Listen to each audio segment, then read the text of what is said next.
Let's please welcome our next controller, Mayor Ashley Swearengin.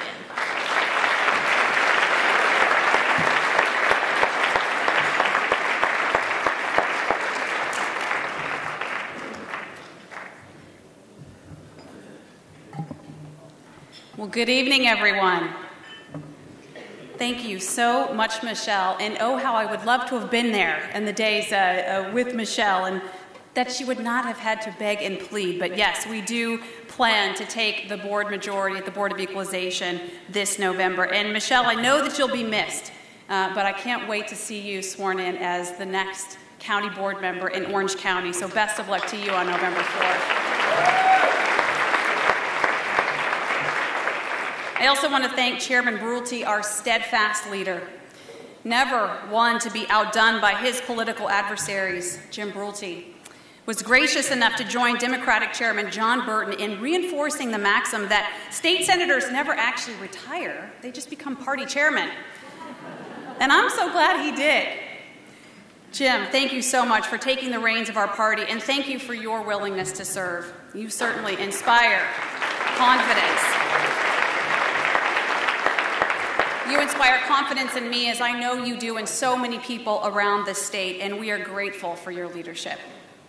So tonight we honor the women of our party, and that causes me to reflect on the two women in my life who have been most influential. They are, of course, my mom, Ruth Ann Mask Newton, and my grandmother, her mother, Gladine Mask. I'm blessed to still have both women in my life today, and what an impact they've had on me. My mom is truly the most honest and the most generous person that I've ever known. I remember when I was growing up, all the time she would say to me, Ashley, a good name is better than gold. A good name is better than gold. And she reinforced that message over and over again. And of course, she learned that principle from my grandmother. So I had two character-filled women who were hardworking, and they were in my life as I was being raised. Some of you may not know that my family and I are not originally from California. My immediate family moved to California in 1987, but my extended family remained in Arkansas and Texas and Oklahoma. So that means that in addition to Southern hospitality and comfort food, I grew up with a lot of Southern expressions, particularly from my grandmother. So, for instance, on the issue of the importance of being humble, if you ask my grandmother, she would say, well, you're no better than anyone else. Of course, you're no worse either. And if she was frustrated with someone who had just done something kind of stupid, she would say something like this, well, if brains were leather, he wouldn't have enough to saddle a June bug. Okay. And when she talked about herself as being fiscally prudent, she would say, I can squeeze a quarter so tight the eagle screams. Now that's something we'd like to see here in California. But one of the things I remember her saying the most to me was, Ashley, you have to just bloom where you're planted. Over and over again, I heard those words, bloom where you're planted. And so they stuck with me. And in 1994, when my husband, Paul, and I got married, we had an important decision to make. Were we going to choose a career path that would take us all over the country, moving us literally every 2 or 3 years, or would we put our roots down in Fresno and follow my grandmother's advice to bloom where we had been planted? Well, we chose Fresno. And that decision plunged me deep into the work of improving Fresno's economy and ultimately being elected mayor of the city in 2008.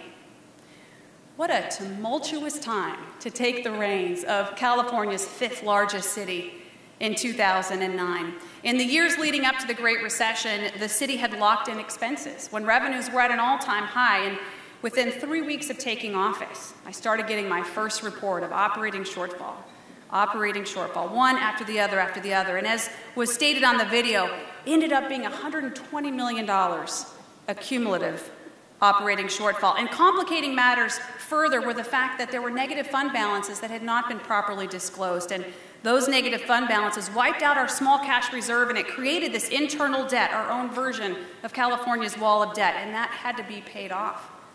So wave after wave of bad news and financial distress crashed against the city and threatened to sink our financial ship.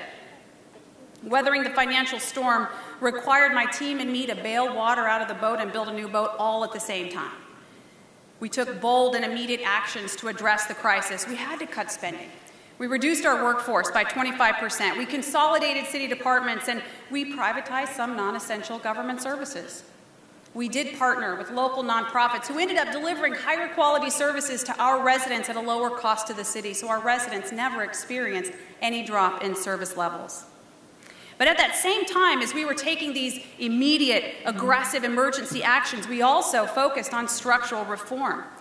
We adopted the fiscal sustainability policy in 2012, and that was a 10-year workout plan for the city of Fresno. That policy prioritized paying off our internal loans and building a 10% emergency reserve while slowly restoring our service levels. We identified our largest export industries in the Fresno area, and we aligned our infrastructure and our programs and our incentives to support the growth of those private sector firms so that they could add new jobs to our city. Now, while all this was going on, I have to say as a side note that I got very amused by the financial press during these days.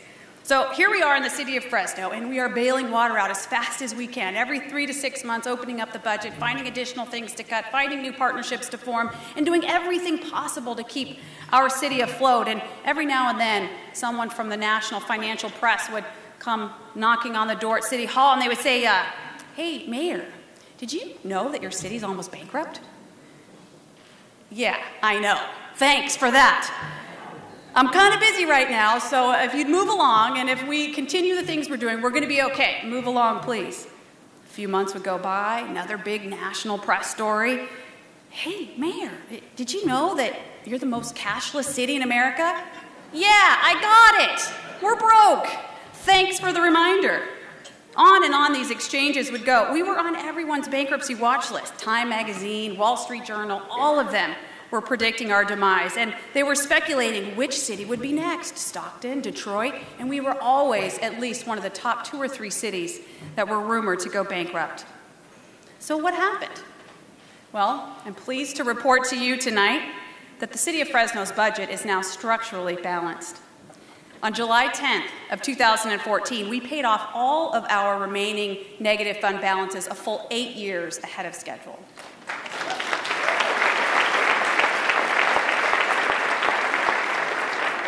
And the city is on track to achieve that 10% emergency reserve level by the year 2019, a full 15 years ahead of schedule. Not only are the city's finances now stabilizing, but we're seeing our local economy growing. In fact, I love this report. The Pat Brown Institute at CSULA, chaired by Leon Panetta, it doesn't get any better than that, when they're reporting on the success of the southern San Joaquin Valley, and they even call our part of the state California's growing success story. And while California's labor force has remained flat, Fresno's labor force has grown by 6%, twice the rate of the rest of the Central Valley. Just this last week, the U.S. Bureau of Economic Analysis released research that said that Fresno's GDP has grown twice as fast as the national average. And lastly, my favorite report came in July of this year when the California Employment Development Department listed the top job-creating cities in our state, comparing those cities to their pre-recession 2007 employment levels. And guess what? Fresno is now the number 5 best job-creating city in the state. Take that, Time Magazine. Take that, Wall Street Journal. So given the success that we've had in Fresno, I got a particular kick out of what State Democratic Party Chair John Burton had to say about me last week. He called my fiscal record in the city of Fresno atrocious. And he said that I could not be trusted to make the right decisions for the people of California because clearly I've not made them for the people of Fresno. And the week before that, my opponent, Betty Yee, had this to say about me. She said, soaring deficits, unbalanced budgets, record unemployment, 3 credit downgrades, festering poverty and homelessness are Swearengin's enduring legacy. Huh?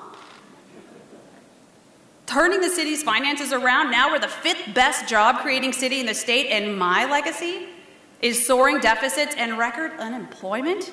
For a minute, I thought Betty was referring to her former boss, Gray Davis. You see, Betty Yee was the chief deputy in the Department of Finance to Governor Gray Davis, and she continually touts how she took the lead in budget planning and negotiations. Well, when Betty Yee took the job, the state had a balanced budget. And in their first 2 years, her team expanded government spending by 35% from one-time revenues.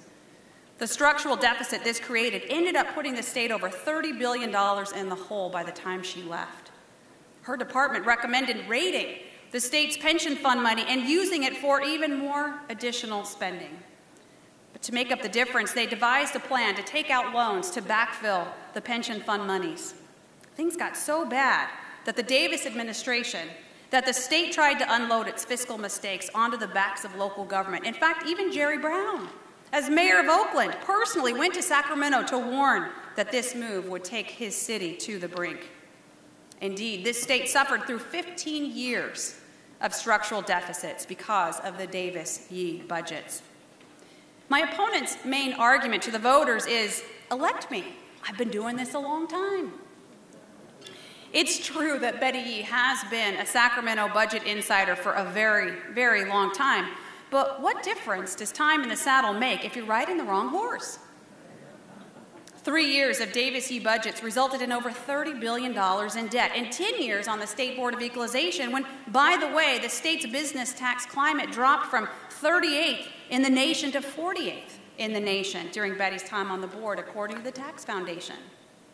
In contrast, in just under 6 years, we've righted the city's financial ship, and we've addressed the planning and the infrastructure needed to support private sector job growth. All of that done, by the way, during the worst financial climate since the Great Depression. It's not about time in the saddle. It's about results.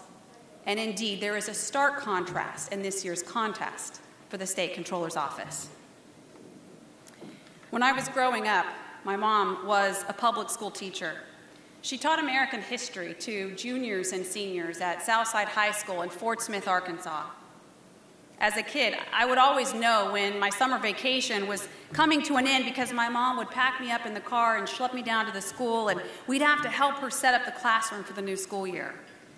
Now imagine being on the second floor of a 2-story building in Fort Smith, Arkansas in the middle of August with no air conditioning. It was miserable. There we were, in the worst humidity you can imagine, stapling past presidents' pictures up on the bulletin board, sweat dripping down every part of our bodies. And yet, while we were working, my mom was standing there working, telling me how much she loved American history. She would always say to me, Ashley, you got to learn your history now. Learn history now, because when you're older, you'll regret it if you don't learn it. And then, inevitably, she would always quote Edmund Burke and say, those who don't know history are destined to repeat it. Well, those words are hundreds of years old now, and yet they're so profound and so magnified in my mind today as I consider the financial crisis that we've just endured. All you have to do is just look over your shoulder at the last several decades of financial history in California to know that major changes are needed. The annual state payments to CalPERS in 1999 was $130 million.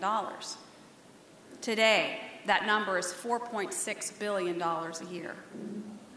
Today, the estimates of the state's total outstanding obligations is over $500 billion, and that does not include the long list of infrastructure deficits we experience around the state. $500 billion. That's over $12,000 of indebtedness and outstanding obligations per Californian per year. So how did we get here? We need to ask ourselves that question, as my mom would say, know your history. And how do we get out of here? And how do we make sure that we never repeat this history? Well, the Office of State Comptroller can play a critical role in answering both of these questions. As State Comptroller, my top initiatives will include, number one, advocating for a 90-10 budget plan, where 90% of our general fund revenues go to pay for ongoing operations, today's expenses, while 10% of our general fund revenues go towards securing our financial future, reducing debt, addressing unfunded liabilities, and at some point, funding infrastructure that improves quality of life and supports economic growth. Number two, conducting an annual economic competitiveness audit. In addition to financial audits of state government operations, I'm calling for an annual economic competitiveness audit. We know that the greatest determination of our state's long-term budget stability is the success or the failure of our state's economy. This annual audit will lead to the development of a comprehensive economic development plan for our state. And lastly, according to a state auditor's report on the state controller's office, the state's top fiscal watchdog needs some watching. The state auditor found arithmetic errors, gaps in employee training, communication, management challenges, all in the state controller's office today. I believe the state controller's office needs to be subjected to the same level of scrutiny or higher that I would impose on any other division of state government as state controller. So I propose an outside management audit of this office and that an independent audit committee be established on a go-forward basis to monitor and to scrutinize the work of the state controller's office. Only with that level of scrutiny and transparency will we gain the credibility needed to be an effective advocate for long-term fiscal and economic health in California. I began this evening by talking about the two women in my life who have been the most influential, my mom and my grandmother. My grandparents were a part of the World War II generation. They were among the millions who would become known as the greatest generation. I'm certainly no historian, but I can offer you my own observations and my own personal experiences with what made this generation so great. And what stands out to me more than anything else about my grandparents and their generation is that they were willing to make personal sacrifices for the next generation. My grandmother, who never went to college, worked 2 jobs to make sure that her 3 children would all complete college. Her children were always clothed with the best they could possibly afford to provide, but she only herself had 2 or 3 dresses, and she would just rotate through them in any given work week. She would make all kinds of other countless sacrifices for her children, and too many examples for me to provide here tonight. But in short, it was all about the next generation. So when I consider these sacrifices and what was done for me in my generation, my instant reaction is, well, we got to turn around and do the same thing for the next generation, for our kids and our grandkids. It was done for us. Today, though, it's not that great of a picture when I consider what our children would inherit in the state of California. $500 million in outstanding liabilities. No real plan for long-term investments in capacity-adding infrastructure. And instead of doing the heavy lifting required to develop the long-term financial and economic plans to put our state on a positive trajectory, it seems all Sacramento insiders can do is argue over the spoils of a previous generation. $500 billion of indebtedness and outstanding liabilities. This has to stop. I believe that's the leadership call of this generation, inspired by the sacrifices made by our parents and our grandparents. It's now our mantle of leadership, and it is our opportunity to live out today with tomorrow in mind. But that's going to take standing up to the status quo thinking in Sacramento and the single interest groups who today have a chokehold on the stewardship of our state's fiscal health. This is a challenging assignment, to say the least, and victory is not guaranteed. The Sacramento status quo interests are powerful, and they are moneyed. We're going to need to gather as big a coalition as possible for any chance of victory. And in my view, we ought to embrace any and all who are willing to accept this challenge of restoring the long-term financial health of this state. In fact, I believe that the new dividing line of California politics is not so much about partisanship as it is between those who are willing to stand up to the status quo and those who are not. Case in point, Democrat Mayor of San Jose, Chuck Reed, my friend, and as a Republican, someone whose support I'm pleased to have earned. He's leading his city and our state on pension reform. So I say it's up to us to find others who are committed to standing up to the status quo, people who want to make tomorrow's decisions today instead of the other way around, and people who will make sacrifices today for the next generation, just like our parents and our grandparents did. Let's make sure that our party leads the way on forming a new coalition for reform in California.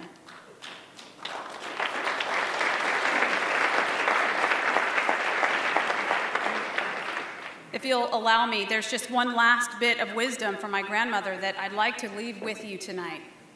She was always known for saying, if something's wrong, then do your part to make it right. Simple words, profound words. And I think those words capture the very reason why we've gathered here this weekend and why tens of thousands of others around the state assign themselves to the civic sector. They work, they volunteer, they contribute, they walk precincts, they engage people, they invite them to participate in the political process. They are doing their part to make things right.